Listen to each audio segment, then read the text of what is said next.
বাংলার বড় মহিলা ফুটবল সন্দেশখালীতে ১৬ দলীয় মহিলা গোল্ড কাপ ২০২৪ কানমারি কল্পনা সাহিত্য সংঘের উদ্যোগে এবং কানমারি মোহনবাগ ক্লাবের সহযোগিতায় হচ্ছে এই মহিলা ফুটবল প্রতিযোগিতা। সন্দেশখালী ১ ব্লকের কানমারি বইমেলা ময়দানে অনুষ্ঠিত হচ্ছে। বিভিন্ন জেলা থেকে মহিলা ফুটবল টিম এই খেলায় অংশ নেয়। খেলায় দর্শকদের ভিড় ছিল চোখে পড়ার মতো। খেলার উদ্বোধন করেন সন্দেশখালী বিধানসভার বিধায়ক সুকুমার মাহাতো, সন্দেশখালী ১ ব্লক তৃণমূলের সভাপতি মিজানুর রহমান, সন্দেশখালী ২ ব্লক তৃণমূল সভাপতি দিলীপ মণ্ডল, সন্দেশখালী ব্লক ১ সংখ্যালঘু সেলের সভাপতি আব্দুর রশিদ, সন্দেশখালী ব্লক ২ সংখ্যালঘু সেলের সভাপতি রফসেল মোল্লা, সন্দেশখালী পঞ্চায়েত সমিতির বনভূমির কর্মাধ্যক্ষ মতিয়ার তরফদার, কানমারি বইমেলা কমিটির সম্পাদক মানুষ মাহাতো, বয়ারমারি ২ অঞ্চল সভাপতি নলিনী খাটুয়া, বয়ারমারি ১ গ্রাম পঞ্চায়েতের উপপ্রধান মধুসূদন বারুই প্রমুখ।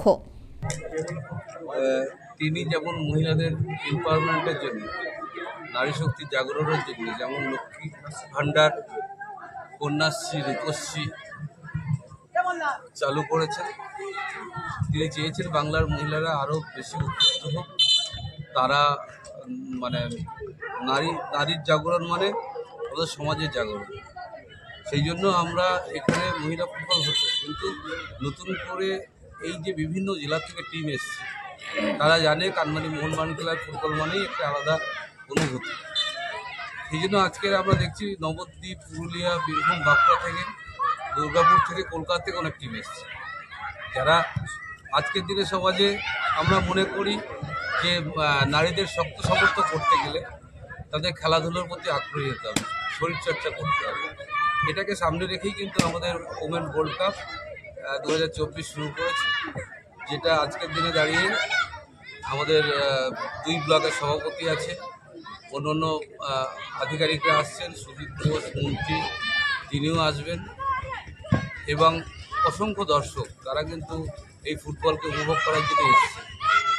তো আমরা মনে করি আজকের সমাজে পিছিয়ে পড়া শ্রেণীর যারা মেয়ে আছে, যারা ফুটবল চর্চা করে, তাদের একটু উদ্বুদ্ধ করার জন্যই আয়োজন। মুখ্যমন্ত্রীর অবদান আপনারা জানেন, কন্যাশ্রী কাপ হয়েছে, এবং কন্যাশ্রী কাপ নিয়ে বাংলার ফুটবলের যে একটা নতুন আমরা জানতাম Kolkata league, Kolkata super league বা আইএসএল বা ইন্ডিয়ান লিগ এগুলো হতো, কিন্তু কলকাতা লিগ নিয়ে বা এখন ভারতবর্ষের ফুটবল নিয়ে আমার মনে হয় আমাদের মুখ্যমন্ত্রী যে প্রচেষ্টা, যে কন্যাশ্রী কাপ থেকে বহু প্লেয়ার উঠছে, যারা বাংলা দলে, ভারতীয় দলে চান্স পাচ্ছে। হয়তো কোনো ক্ষেত্রেই হয়নি, সেটা জানি না, কিন্তু মুখ্যমন্ত্রীর অবদান আছে ফুটবলকে কেন্দ্র করে। ঝাড়গ্রামে যেমন বিভিন্ন কোচিং সেন্টার হয়েছে, পুরুলিয়াতে হয়েছে, তেমনি কলকাতার বুকেও কন্যাশ্রী কাপের একটা জনপ্রিয়তা বেড়েছে। আসানসোল, নবদ্বীপের খেলা দেখলাম, হলদিয়া আছে, নদিয়া আছে, পুরুলিয়া আছে, পুরুলিয়া কেএফসি আছে, বয়সপুর স্পোর্টস ফুটবল আছে, কল্যাণী, আচ্ছা আসানসোল আছে, নবদ্বীপ গার্লস আছে, এবং সরসোনা স্পোর্টিং ক্লাব, বেহালা, ফ্রিডম, ওয়েস্ট বেঙ্গল পুলিশ, এইসব টিম আছে। সবচেয়ে বড় কথা, আমরা প্রতিটা ম্যাচে একটা করে safe drive, safe life prize রেখেছি, একটি করে হেলমেট, এছাড়া অন্য প্রাইজও আছে। এবং আমরা চেয়েছি এখনকার স্মার্ট টিভিও আমাদের man of the series, man of the tournament আছে স্মার্ট টিভি, এইভাবে প্রাইজ চাইছে। আমরা সন্দেশখালীর মানুষ হিসেবে আমরা মনে করি পিছিয়ে পড়া ঘরের মেয়েরা যারা ফুটবল খেলে তাদের পাশে দাঁড়ানোর চেষ্টা করছি।